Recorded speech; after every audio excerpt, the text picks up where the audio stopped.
Hi guys and welcome to my garage. Today I want to talk about injectors. As you probably know, injectors are a very important component of your car because they make sure you get the right amount of fuel at the right time. However, after 5, 10, 15 or maybe even 20 or 30 years of service, you can be absolutely sure that the spray pattern and the amount of fuel delivered as well as the consistency of fuel delivery from injector to injector has been compromised. This of course affects your engine and engine performance in a multitude of negative ways. However, you can improve that or even fix any of these problems yourself by buying and installing an injector service or injector rebuild kit. They are widely available and you can find them for almost all types of injectors, and they're also inexpensive and they're pretty easy to install as well. So,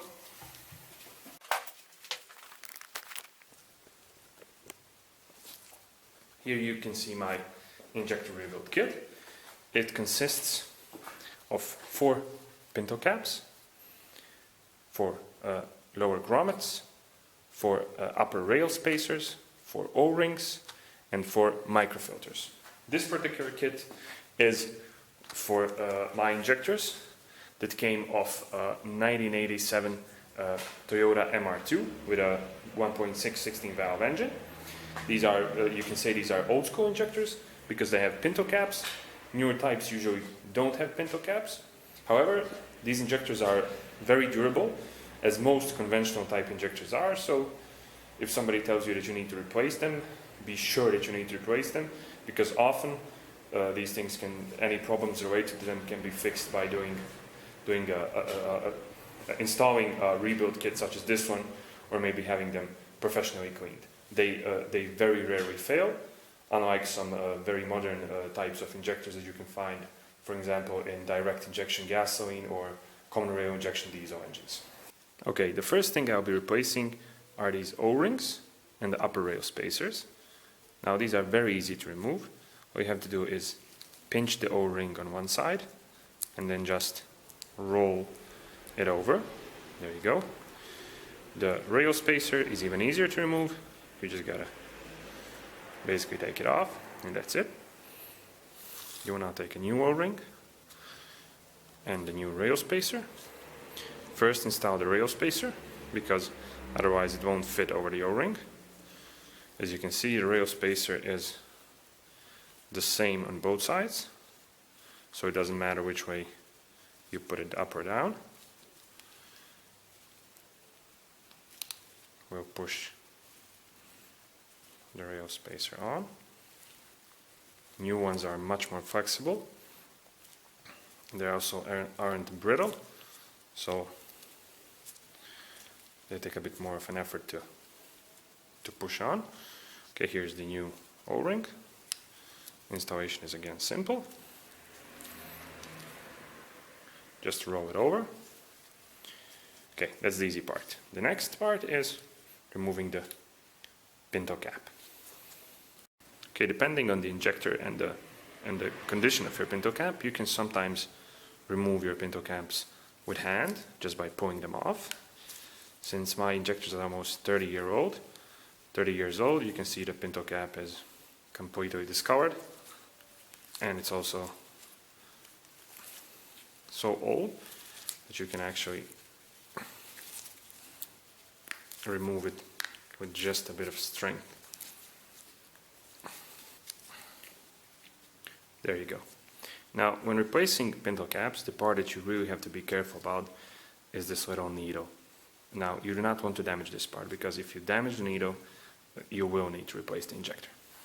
Okay, we'll now take a new Pinto cap, and as you will soon find out, it will not go all the way down, because it's a new Pinto cap and it hasn't been basically worn out of shape like the old one. What you will need to do with this one is heat it up just a bit and then push it over. Okay? Okay, I'm gonna go ahead and use my heat gun to just heat up the Pinto cap a bit so I can push it onto the injector. You can probably do this with a hair dryer or something weaker than a heat gun, but this is a bit faster and it's gonna get the job done. So this is gonna get a bit noisy, so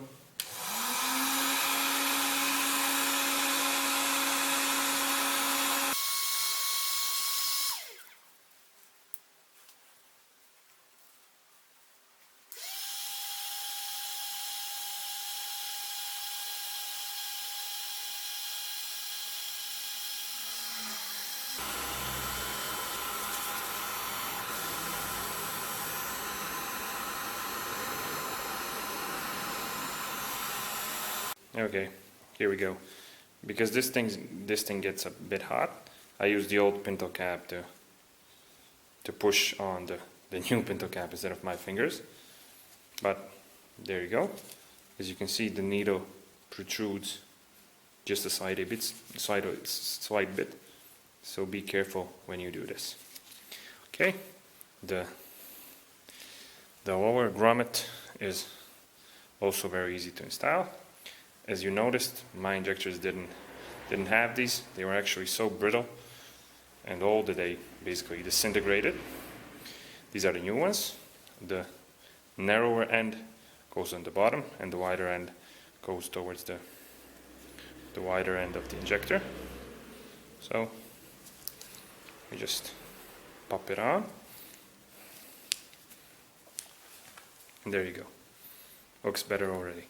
Last part that needs to be replaced on the injector is this little bit, which is inside. It's the microfilter. As you can see, getting at it with your fingers is almost impossible, but I'm going to show you how to do that in just a second.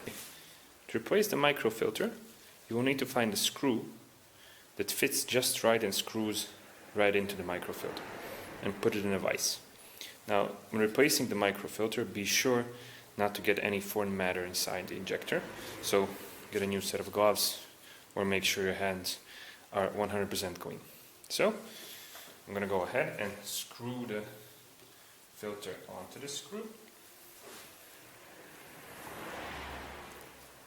That's it, you don't need to go too deep. And then I'm just going to wiggle. And there you go. It's off. As you can see, it's empty. We'll now get a new microfilter. Put it in. And give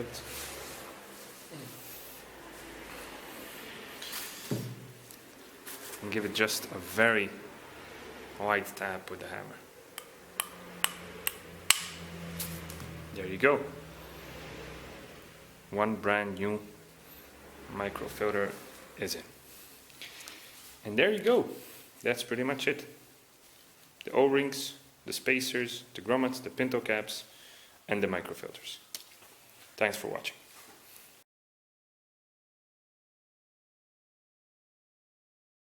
Make sure you get the right amount of fuel at the right time. But after a while, maybe 5, 10, or in my case even 30 years of service, the injectors simply lose